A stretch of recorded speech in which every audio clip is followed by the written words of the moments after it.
What's going on, guys? All Blitzo here. Today I have my top picks for the Oceania Regional Championships with deck lists, as well as some final thoughts and bold predictions. If you enjoy this kind of content, please consider subscribing to my channel and liking this video. I post daily Pokemon TCG content, and my goal for this year is to get to 1,000 subscribers. We're already completely popping off. We're closing in on 150. We might have already hit it by the time this video goes live. So you guys are just the absolute best. Thank you for all the support. You really motivate me to keep working hard, pumping out these videos every single day, putting that effort into making this high quality content. So I'm going to first have my picks for the event, why I play that deck and for what reason, and then also I'll have lists for each of the decks, and the list will be also in the description below if you want to copy them and play them in PTCGO yourself. Then I'll have my bold predictions for the event and any final and closing thoughts. So let's get into it. First, we have my pick for points. This will just be a safe pick, not necessarily going to win you the event, but it should be, as long as you play it correctly and have optimal draws and things like that, should be a solid bet for like top 32, top 16, top 664, just to secure points. Might be tough to get all the way through, but could still have a solid performance and get points. Then I have my picks to win. This is kind of like your home run. Like, you could go 0-2 drop, but you also could go completely on a tear and win the whole event. So first, my pick for points is Lugia VSTAR. This comes to surprise to nobody, because Lugia VSTAR is one of the most powerful decks in the format, doesn't really have any true auto losses, can pretty much tech out for any specific matchup if it wants to, and also the skill floor is not very high. The mirror match does take a little bit of finesse, but if you really know that mirror, it really just comes down to whoever wins that coin flip game one, assuming both players draw optimally. If I were playing Lugia for OCIC, I would definitely be playing Canceling Cologne to deal with Aerodactyls, and a Bird Keeper to deal with any paralysis decks, because those lists that did well in Orlando, like Andrew Hedricks or the Bradner, John Ang, Reagan list, we're not playing Bird Keeper or Cologne. So I have a feeling there's going to be a lot of Lugia hate going into this event. So people who net deck those previous Orlando lists are going to be sort of behind the curve and will be get sort of bodied by those counter decks. So I feel like the Lugia players that are sort of ahead of the curve are going to be playing those Colognes, going to be playing Bird Keeper and be just fine into those matchups. And then my picks to win the event are going to be Eldegoss Control and Palkia Inteleon. I've really been a big fan of the Eldegoss Control deck ever since Sandra Wojcik got top 8 with it at the Liverpool Regional Championships. I'm sort of a control player. I have a more defensive playstyle, so I definitely prefer those control decks like that. You're very strong into most meta decks. You have a good Lugia, Lost Box, Regis, Goodra, Duraludon matchup. So as long as you can play the deck, it definitely can be a harder deck to play. There are some complex decisions, but if you know your matchups well and can play relatively quickly and not tie, I feel like it's a very strong pick for the event. But of course, if you do have some bad luck early on, draw poorly and tie, and you get to those lower tables and start hitting some jank, this is a control deck that's definitely more targeted at those top like 5 or so decks. If you start hitting more of those fringe decks that you're not prepared to deal with, your day could go south pretty quickly. And my other deck is Palkia Inteleon. I feel like Palkia and Inteleon really has the tools to beat just about any deck in format. You have the Articuno for the paralysis against Lugia. You have the Ice Cube Wash package for Regis and Lost Box. You have the Crabominable for Arceus, Duraludon, and Goodra. So I feel like you're very reasonable. Like, at least on paper, you have good matchups against most of the deck. My only concern with Palkia is, like, sort of, I feel like the optimal window for it might have been Orlando, because now paralysis is sort of on the radar. And also, I think, especially after Lugia decks were playing Wash Energy, Lost Zone Box is probably going to be playing Temple of Sinnoh to deal with Ice Cube and the Wash Water on the Manaphy. So it's definitely sort of risky, and depending on how the meta adapts, your day could end sort of poorly. But if you're just going based on the Orlando meta, I think Palkia is a very strong pick for the event. I really enjoyed Ian Rob's list, and it placed 10th place at the Orlando Regional Championships. I think he bubbled out top 8. I think he had the same record as the 8th place player. But yeah, that's pretty much it for my picks. So now we'll get onto my list for each of these decks. The first list we'll be featuring is my play for points, Lugia VSTAR. This is the same list that I showed off in my top 10 standard decks video that I posted a couple days ago, so definitely check out that one if you did not watch it already. This is like my do-it-all Lugia list. Like, I'm trying to have a chance in everything, sort of have a tech for every matchup, and as long as you draw something, I feel like you probably shouldn't ever be into any sort of favorable or unfavorable matchups, I should say. I'm playing the 3-3 Lugia and the 3 captures, the thing I'm mainly stressed out about, because I just want to be able to get Lugia VSTAR down every game. So, like, I really want that 4th capture, I really want that 4th Lugia. But if I add those cards, I have to cut into, like, the Dunsparce, the Wash Energy, even Skyla, Cologne, things like that I really want to keep. So I'm playing the Canceling Cologne because I want to have a good time into Aerodactyl decks. I have a feeling Vikadactyl and Mew could have a sort of resurgence at this event. I also want to be playing that Bird Keeper because those paralysis decks, I feel like it could come back like that Articuno lock deck, or even just Palkia and Teleon, or maybe even we start seeing some Zekrom again in Lost Box. I think paralysis is in a pretty solid spot right now.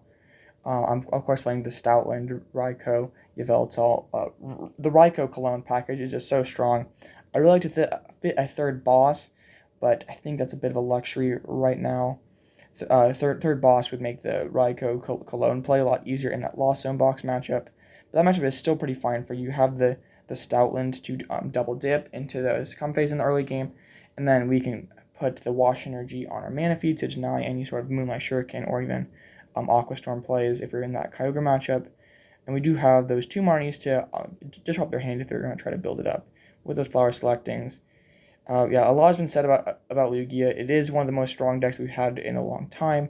It's definitely it's not necessarily the most high skill deck ever, but there is still a little bit of skill needed in certain scenarios.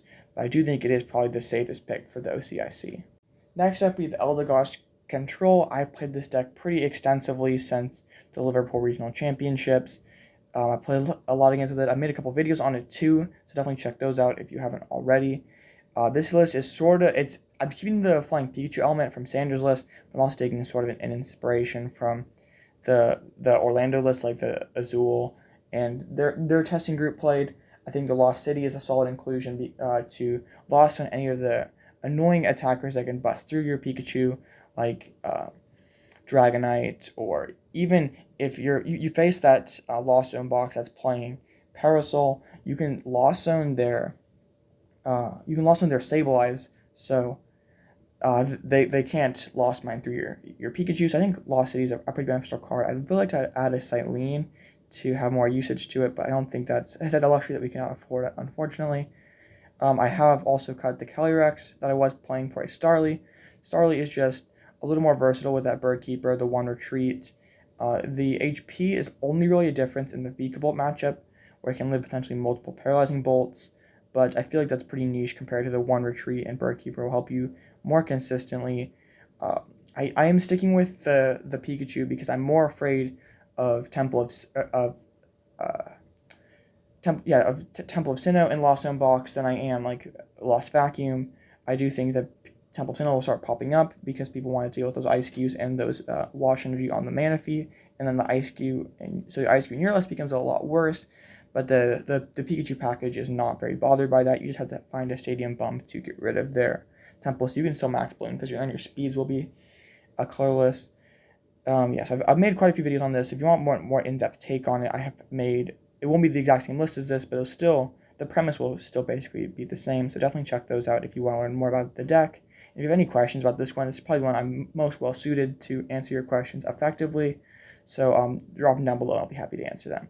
This is probably the deck I'd be most likely to play. I like playing control decks. It's definitely my play style. So this would probably be my pick for OCIC. And now onto the final list of the video, we have Palkia and Teleon. Palkia and Teleon's really evolved in this metagame. Like back in the Astral Radiance meta, we saw that thicker 3-3 and sometimes even 4-3 Palkia line. But now we're more of like a Palkia toolbox deck. We do have Palkia as that strong beat stick attacker, but we do have other guys that we can fall back on. Primarily the Articuno for the Lugia matchup, because that Wild Freeze is very useful at getting their guys stuck, because they usually play very minimal outs to move their Pokemon, using only 1 Bird Keeper. We also have that Crabominable, which can help us deal with the Arceus Duraludon and Goodra matchups. We do have those 2 quick shooting to take advantage of it. We do sometimes sometimes we have this star portal early for pressure, so that's why Thornton can kind of come in and be nice, because we can stash energies on Pokemon for later, and then we can like Thornton it into a Carbomidol or something. It's kind of a it can be kind of a tough play to pull off sometimes, especially if like Arceus Duraludon's going to be Marnie spamming you. But definitely try to save your star portal to use that Carbomidol. I'm sticking with the Ice Cube here. One thing you could definitely try is, instead of the Cape of Toughness, you could try playing Big Parasol, because those Lost Zone box lists that are like pivoting to playing Temple of Sinnoh to deal with Ice Cube, they usually don't play Lost Vacuum, so they still, if you drop that Big Parasol on your Ice Cube, they have no way to knock you out, or no way to drop counters with Lost Mind, I should say, and also can be sort of niche that you can drop on your Palkia V-Star, and then it can't get Yveltal, even if you're lacking a Wash Energy, because it can be sort of hard to find your Wash Energies sometimes. It still basically plays like Palkia and Teleon. We have those that like Roxanne plus put single prize or an active spot that's been sort of quintessential in Palkia since Roxanne came out. We do have the Emergency Jelly to give as much mileage out of our Articunos as we can. We do have the one Lost City. And we like Lost Zone Manaphy's to open up Moonlight Shuriken plays, or we can use this into like Lost Zone box, where they have only a couple good attackers, like they want using their Raikou or using their amazing Rayquazas, and if we can Lost Zone those, then they can't move toward other guys. Like that's only if like your Ice Cube game plan doesn't work. Like your Ice Cube will be your go-to game plan most of the time. We are pretty solid into Mew as well, because we do have that Drapion to one-shot the Mew, and then usually a Palkia can get us over the line by taking out one more Mew. So I have made another longer gameplay video about this one as well, so definitely check that one out if you haven't already. And I do think Palkia is sort of in a more precarious position than Control. Definitely could be some anti-Ice Cube going around, so prepare accordingly if you're playing this deck. Definitely think about playing the Parasol. The Cape of Toughness can work, because it can make you live one Lost Mine, and then you can bump their Temple of Sinnoh. That does not work if they're playing multiple temples, or so definitely keep that in mind. And if you are afraid of Temple of Sinnoh and Lost Box, prepare accordingly. But yeah, that's Palkia and Teleon, one of my top picks to win the event. Alright, now onto the bold predictions portion of this video. I did this for the Orlando Regional Championships and went 5 out of 8. I only had 7 for this time, but I didn't want to stretch it out to 8 just to make it a round number. These are all things I seriously think are going to happen. If you disagree with these in any way, drop them in the comments below, and I'm happy to debate you and defend my picks. So, on to the first one that I've alluded to this whole video, is the most common stadium in Day 2 Lost Zone box list will be Temple of Sinnoh. Temple of Sinnoh raises some of your tougher matchups pretty significantly. It makes it, like, if you're playing the Kyogre build, it makes so those Lugias are dropping Wash on their Manaphy. It makes that from pretty close to an auto loss. It's pretty tough to come back from that. Like, you have to like string in a Boss and knock out with like a Cramorant or something. It makes that pretty much an auto loss into a very winnable. It makes it an Aqua Storm for multiple prizes, which is always one of your big tricks in that matchup. It also makes Ice Cube from a true auto loss into pretty close to an auto win. So I definitely think it's a card that players will pick up on, and I definitely foresee it making a splash at the OCIC. My second bold prediction is that there'll be 3 Lugia in top 8, 1 in top 4, and 0 in finals. And I feel like this one might cause some debate, because Lugia is definitely one of the most powerful decks in format, one of the most strong ones we've had in a long time. But I think this meta might sort of shift back to the meta that we had in Toronto. Like, post-LAIC, we saw all the Lugia hate, the paralysis, the control, and things like that. And the meta has been much more optimized since Toronto regionals, so I feel like Lugia is a lot more optimized as a deck. But also, I do think those a lot of the previous lists have been sort of disrespecting those counters. So this could be sort of short-sighted of me. Like, this could be the top players, of course, are going to adapt and could just take out for it and make this prediction look very foolish. But I think that some clever players will come up with cool ways to counter Lugia VSTAR. My third prediction sort of goes hand in hand with my second one. A deck utilizing paralysis will make top 8. It's kind of natural that if Lugia is not going to do well, it means counters will do well. And what's one of the best ways to beat Lugia? That's paralysis. So I didn't want to go like specifically into Palkia and Teleon because I also think that old Articuno Logtech could also make an appearance, or something with Zekrom could definitely come back as well. I didn't want to make it really specific. I think Paralysis will do well, but I'm not quite sure what the best way to utilize it is. I think it's Palkia, but definitely someone could come up with a better way to go about it. I think there'll be at least one Reggie in top 16. Maybe Lugia drops Dunsparce. I don't know. Like, I don't think Andrew Hedrick's list was playing Dunsparce. I think it was just playing Manaphy. So there's that. Like, Reggie has always had a decent time into Lugia, especially since they've dropped the Collapsed and Dunsparce becomes sort of a disposable card. That's when Reggie starts to creep up again. So I think after Reggie kind of flopped at Orlando, some people might start to disrespect it, and that's always when Reggie's the strongest, when no one expects it. And then this fifth bold prediction will be going sort of with my Paralysis one. A deck utilizing Aerodactyl will make top 8. I don't know if this will be Mew, if this will be Arceus, if this will be Vikavolt, but I do think that after seeing what played out in Orlando, how Aerodactyl was sort of scared off by all the Cologne that showed up in Liverpool, I think that some people who net deck those old lists will be dropping Cologne, and then Aerodactyl will naturally come back and win games. The thing that's sort of fragile about the Aerodactyl stuff is that it still can lose the coin flip against Lugia and not be in for a good time. But there was an Aerodactyl list that even when people were dropping Aerodactyl at Orlando, Grant Hayes had a solid finish with Aerodactyl Mew. So this isn't, I guess, Super Bowl. This is like a repeat performance from last time. But I do think Aerodactyl will be in. I think we'll see some Vikavolt Aerodactyl sort of make a little bit of a comeback, because we did see like the best performing Vikavolt not play Aerodactyl. It's like sort of the inverse of what I predicted for Orlando.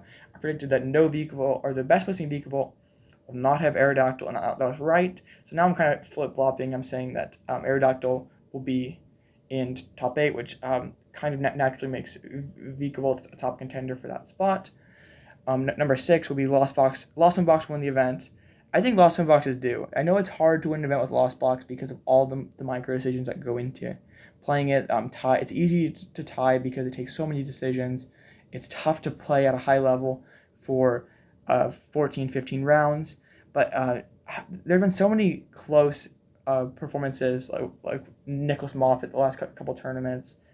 So I think it's finally going to have its breakthrough this event. I think it's finally going to be its shining moment. It has a pretty solid matchup spread, but like I said, it's just so hard to play Lost Zone Box perfectly. And I still think Lost Zone Box is just, the combinations are so limitless that I still feel like there could be the best way to play it.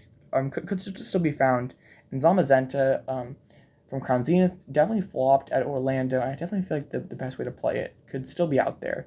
And like, I do think that Amazing Rare Kyogre build, it's sort of cheesy, but it is just being able to use that Amazing Rare Kyogre and board wipe into the mirror feels really strong. And also, it's like, Zamazenta is just so good. I just don't know what the right way to utilize it is. And I feel like someone will figure out what the best way to utilize Zamazenta will be for this event. And finally, my last bold prediction will be one control deck makes top 8. And this is kind of a nod to, I think Sander will be going to OCIC. And he always seems to have some sort of saucy deck that, some sort of saucy control list that he always seems to make top 8 with it, but never makes it any deeper. So I'm going to clarify that when I say Paralysis makes top 8 and Aerodactyl makes top 8, I'm just saying that they make top 8, but could go deeper. I should have clarified and said top cut. But for this control one, I mean just make top 8. No further. Top 8 rules completely screw over control. If it drops even one game, it's probably not going to win the set, because in a timeout scenario, its player with less prize cards wins, and control is usually not taking prize cards, so it's usually going to lose the game 3 scenario. So I think that Eldegoss control is in a pretty good spot. I'm sure Sandra will come up with something really cool, and then I don't think he'll make it any deeper though, because top 8 rules are just so rough for control.